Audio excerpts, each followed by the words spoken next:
Hello friends, welcome back to the new video guys and my YouTube channel guys. Today friend we are going to talk about guys how can we off guys Infinix phone adaptive brightness setting. Friends, you want to off guys your adaptive brightness Infinix phone device. Okay, how can you off it today friends? I will show you. I will tell you guys. So before starting video friends, first of all go and subscribe the channel guys. Click the bell icon, like the video guys. First of all open your phone setting guys.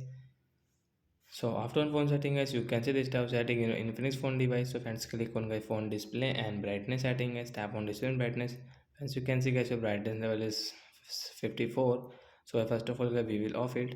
Adaptive brightness from here. After all guys, you can increase your brightness without any problem guys. You can use your phone without any brightness problem. So like that guys, we can off guys phone adaptive brightness. So after off guys, phone screen brightness will not increase and decrease automatic. So that's it guys. Thanks for watching the video guys.